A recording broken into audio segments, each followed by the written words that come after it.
아멘. 오늘 새벽 우리가 함께 묵상하고 또 나눌 말씀은 모세가 이스라엘 백성들을 하나님 앞에 중보하는 중보 내용이 오늘 담겨 있습니다. 모세는 백성들의 위기와 하나님의 진노 사이에 놓여 있는 자기 실존을 보면서 이스라엘 백성들을 향한 중보자로 기도와 또 자기 삶의 위치를 확정하게 되었습니다. 여러분, 오늘 이 시대에 크리스찬들의 위치도 그런 위치가 아니겠는가 한번 생각해 보게 됩니다. 사도 바울이 스스로 고백하기를 내가 두 세계 사이에 끼어 있다, 그런 고백을 했습니다. 바로 하나님과 세상 사이, 그리고 자기 내면으로는 옛사람과 속사람 사이에 끼어 있다.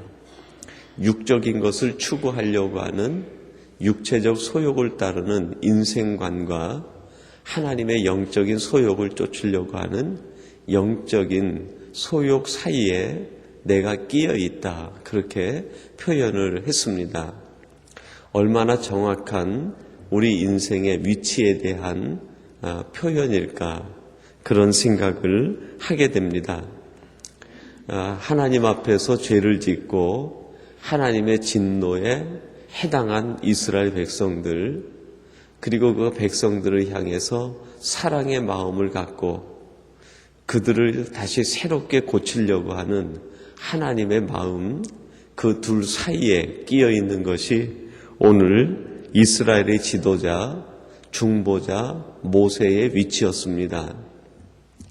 오늘 저와 여러분들이 이 땅을 살아가는 그리스도인으로 바로 이런 위치에 있다는 것을 기억하시고, 우리는 위로 하나님의 마음을 기쁘시게 하는 자가 되고, 아래로는 사람들에게 참된 신앙의 길을 가르쳐 줄 수 있는 이정표와 같은 사람들이 되어야 할 것입니다. 그렇다고 하면 이 세상에는 두 종류의 사람이 있는 것이 아니겠는가? 즉, 산 아래에 있는 사람이 있고 산 위에서 하나님의 뜻을 발견하고 하나님의 뜻을 이해하고 중보하며 살려고 하는 사람이 있게 됩니다. 오늘 예배하는 저와 여러분들은 산 아래에 있는 사람이 아니라 산 위에서 하나님의 마음을 알고 산 아래에 있는 사람들을 향해 중보하며 살아갈 수 있는 하나님의 택한 백성, 이 시대의 모세와 같은 하나님의 사람들이 되시기를 주님의 이름으로 축원합니다. 지난번 새벽에 묵상했던 말씀들과 함께 오늘 말씀들을 같이 생각하면서 묵상하려고 하는데요. 이런 의미에서 두 종류의 인생이 있다. 두 종류의 인생을 한번 같이 생각해 보려고 합니다. 첫 번째는 산 아래에 있는 인생이 있습니다. 바로 시내산 아래 아론과 함께 금송아지를 만들어 놓고 그곳에서 자신들의 행복과 자기를 위한 삶을 살려고 하는 사람들이 지난번 우리들이 묵상한 새벽 말씀 속에 기록이 되어 있습니다. 이 산 아래에 있는 백성들을 향해서 하나님이 한마디로 정의를 하시는데 부패한 백성이다, 그렇게 표현을 했습니다. 도대체 그들이 왜 부패했을까? 하나님의 선민이 하나님의 백성으로서 하나님의 놀라운 기적과 은혜와 능력을 체험한 사람들인데 도대체 그들이 왜 부패했을까? 그 이유를 우리가 한 몇 가지로 찾아보려고 하는데요. 첫째로는 인간적 욕구를 따라 살 때 부패할 수밖에 없다는 것입니다. 바로 인생의 목적이 분명해지면 부패해진다는 것이죠. 산 아래에 있는 이 이스라엘 백성들은 산 아래서 그들의 인생의 목적을 인간적 욕구를 충족시키는 데다가 1차적으로 두게 되었습니다. 그래서 여러분 6절 하반절에 보니까요, 이런 말씀이 있습니다. 앉아서 먹고 마시며 일어나서 뛰놀더라 그랬어요. 이 산 아래에 있는 이스라엘 백성들이 금송아지를 만들어 놓고 금송아지 앞에서 그들이 하고 있는 모습을 그들이 가지고 있는 마음의 발로, 그들의 생각의 발로로 하나님이 정의를 하시고 그들이 추구하고자 하는 것이 무엇이었는지를 아주 리얼하게 우리에게 가르쳐주고 있습니다. 금송아지를 만들어 놓고 그들은 그 앞에 앉아 먹고 마시고 뛰어놀았다, 그렇게 표현하고 있습니다. 여러분, 이것이 바로 이 땅에 있는 수많은 사람들의 자신들의 삶을 살아가고자 하는데 두고 있는 인생의 목적, 그것이 아니겠습니까? 단순히 인생의 목적이 이것뿐이라고 하면 그 목적 때문에 사람들은 부패해질 수밖에 없다는 것입니다. 먹고 마시고 뛰어노는 것, 그것이 인생의 목적이 될 때 그들의 마음은 여지없이 부패해질 수밖에 없다는 것이죠. 오늘 우리들이 가지고 있는 진정한 인생의 목적과 가치가 무엇입니까? 먹고 마시고 뛰어노는 데 있다 하면 우리들도 산 아래에 있었던 이스라엘 백성들과 그렇게 크게 다르지 않을 것입니다. 우리는 먹고 마시는 것, 뛰어노는 것이 우리 인생의 목적과 가치가 아니라 오히려 우리들은 하나님 안에서 하나님의 영광을 위하여 하나님의 기쁘심을 위해 사는 것이 우리 인생의 목적이 되어야 되지 않겠습니까? 그리고 두 번째로 보면은 7절 하반절에 이들의 신앙 고백이 흔들리게 되었습니다. 그때 이들은 부패해질 수밖에 없었습니다. 여러분 7절 하반절에 보니까요, 내 백성이 부패하였도다. 그리고 출애굽기 19장 8절에 보면 이런 말씀이 기록이 되어 있습니다. 백성이 일제히 응답하여 가로되 여호와의 명하신 대로 우리가 다 행하리이다 그랬어요. 여러분이 출애굽기 19장에 나오는 이 말씀의 내용은 이제 이들이 출애굽한 지 3개월 되었을 때 시내 광야에 이르게 됩니다.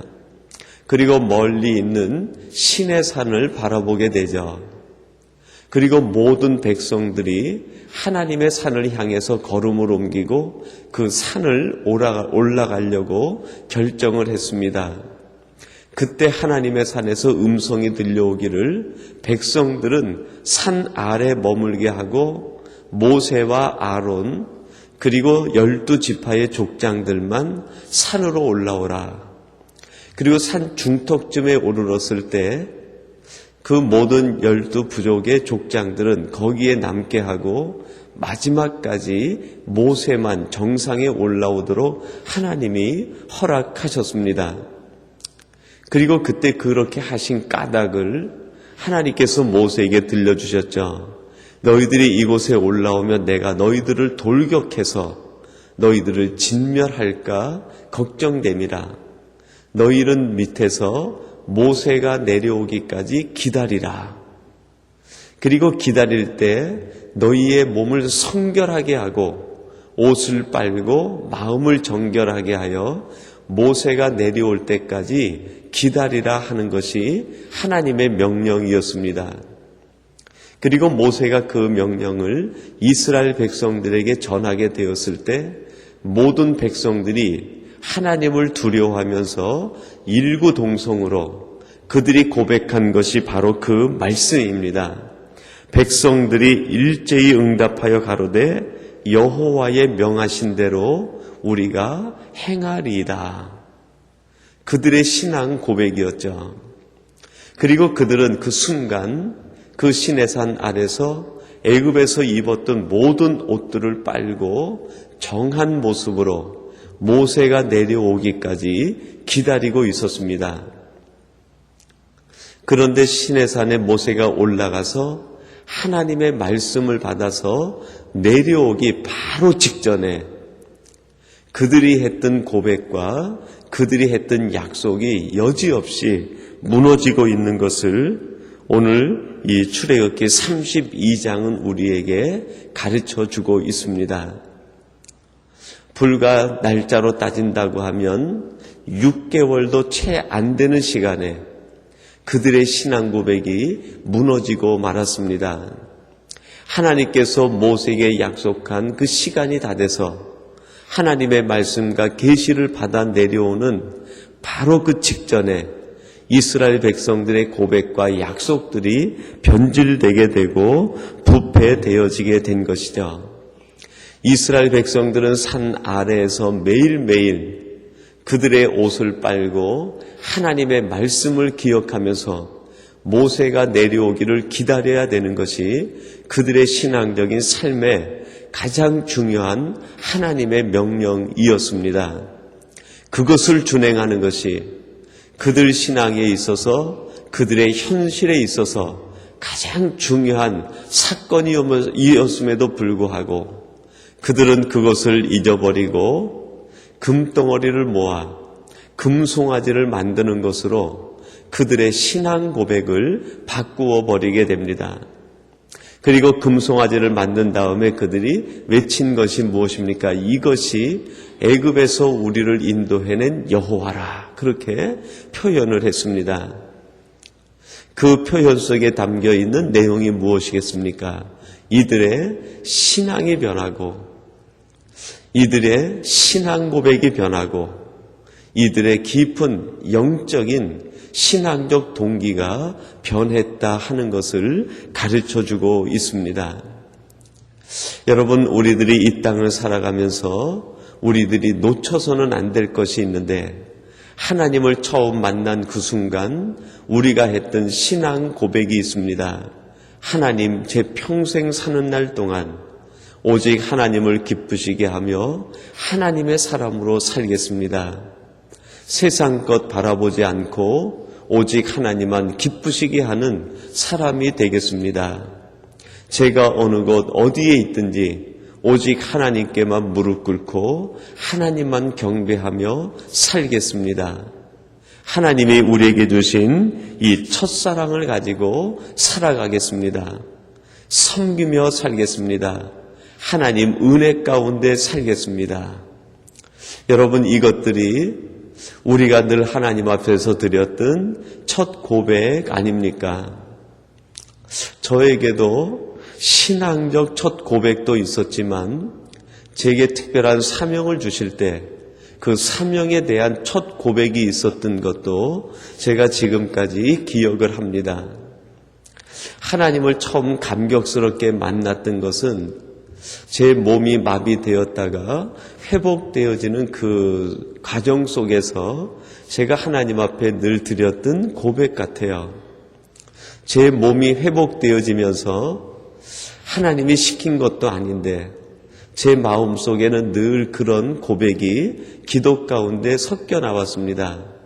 제가 이제 사는 것은 덤으로 사는 것이니 내게 있는 생명 가지고 하나님을 기쁘시게 하는 삶을 살다가 하나님 부르실 때 후회 없이 하나님께 갔으면 좋겠습니다. 누가 시켜서 한 것도 아닌데 늘 기도할 때마다 그런 기도가 반복되어져 나오더라고요. 그리고